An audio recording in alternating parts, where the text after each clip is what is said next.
Welcome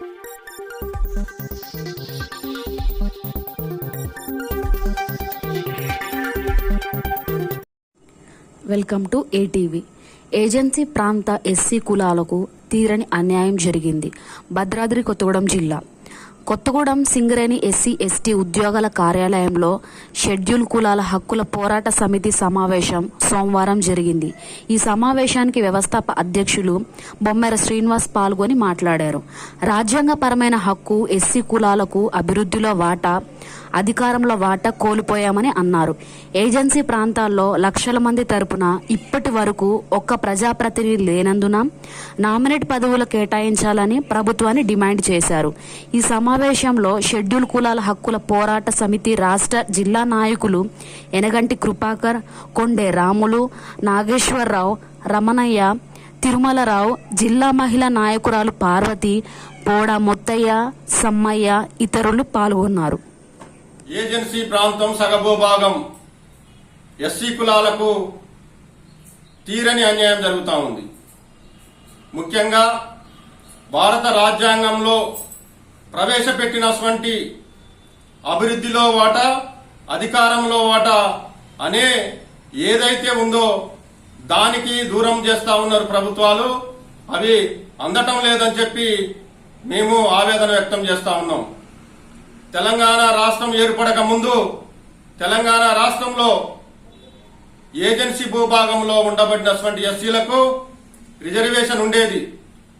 దామాషా ప్రకారం reservation కొనసాగించిన తరుణంలో జడ్పీటీసీలు, ఎంపీటీసీలు, వార్డు సభ్యులకు రిజర్వేషన్ కొనసాగినటువంటి సందర్భాలున్నాయి. కానీ తెలంగాణ రాష్ట్రం ఏర్పడ్డ తర్వాత ఏజెన్సీ ప్రాంతంలో ఉండబడినటువంటి ఎస్సీ కులాలకు ఎటువంటి రిజర్వేషన్ లేకుండా ఈరోజు అంధకారంలోకి నెట్టివేయబడ్డారు. కాబట్టి ప్రభుత్వాలు గుర్తించాలి, ప్రభుత్వాలు అసెంబ్లీలో ప్రస్తావించి న్యాయం చేయాలని చెప్పి కోరుతా ఉన్నాం. అదేవిధంగా గత ప్రభుత్వాల హాయంలో ఏజెన్సీ ప్రాంతంలో ఉన్న ఎస్సీ కులాలకు, రైతులకు పంట రుణాలు మాన్యువల్ పానీ మీద ఇస్తే బ్యాంకుల నుంచి రుణాలు తీసుకొని మరి పంట చేసుకున్నటువంటి దాఖలాలు ఉన్నాయి. కాబట్టి ఆ పంట రుణాలు రెన్యువల్ కాకుండా ఇప్పటిదాకా బ్యాంకుల వాళ్ళు వారికి మరి నోటీసులు ఇచ్చి వారిని ఇబ్బంది పెడతా ఉన్నారు. ఏదైతే ప్రజాపాలన ప్రభుత్వం తీసుకున్నటువంటి నిర్ణయం మరి దాన్ని మేము స్వాగతిస్తున్నాం. కానీ అట్లనే ఏజెన్సీ ప్రాంతంలో ఉండబడినటువంటి ఎటువంటి ఆధారాలు లేకుండా కాస్తుదారి కాలంలో వాళ్ళ సర్వే నెంబర్ మాత్రమే ఉంది, వారికి ఎటువంటి ఆంక్షలు లేకుండా పంట రుణం మాఫీ చేయాలని చెప్పి కోరుతూ మళ్ళీ తిరిగి ఎవరైతే ఇప్పుడు రుణాలు పొందాల్సినటువంటి రైతులు, భూములు సాగు చేసే రైతులు, ఆ రైతులకు పంట రుణాలు ఇవ్వాలని చెప్పి కోరుతా ఉన్నాం.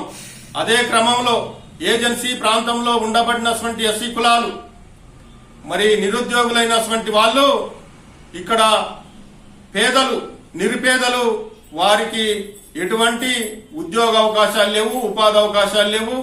వారిని అవహేళన చేస్తా ఉన్నారు. ఇక్కడ ఉన్న వాళ్లకు మీకు ఉద్యోగం ఇచ్చే అవకాశాలు లేవని చెప్పి వాళ్ళని అవహేళన చేస్తున్నారు. దీన్ని మేము తీవ్రంగా ఖండిస్తున్నాం. అదే క్రమంలో ఏజెన్సీ ప్రాంతంలో ఉండబడినటువంటి ఎస్సీ కులాలు ఇల్లు లేని వాళ్లే, ఇంటి స్థలాలు లేని వాళ్లే అధికంగా ఉంటారు.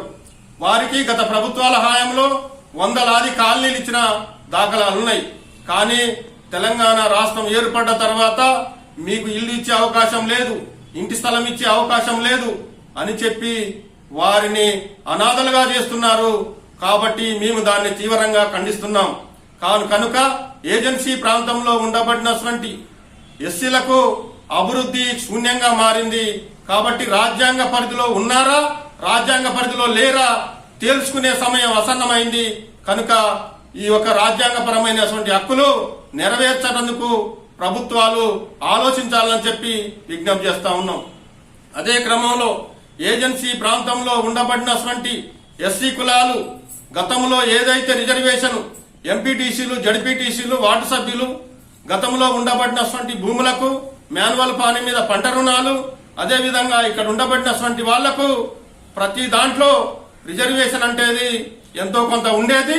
ఆ రిజర్వేషన్ను యథావిధిగా కొనసాగించడం కోసం ఈ ప్రభుత్వాలు ప్రవేశపెట్టే విధంగా రేపు జరగబోయే అటువంటి అసెంబ్లీ మరి వర్షాకాల సమావేశాల్లో ప్రభుత్వం పాలకపక్షం ప్రస్తావించాలని చెప్పి కోరుతూ విజ్ఞప్తి చేస్తా ఉన్నాం. Watching for more updates subscribe to my channel. చూస్తూనే ఉండండి మరెన్నో అప్డేట్ కోసం ASN 24 టీవీ న్యూస్ చేయండి, కామెంట్ చేయండి, సబ్స్క్రైబ్ చేయండి. Thank you.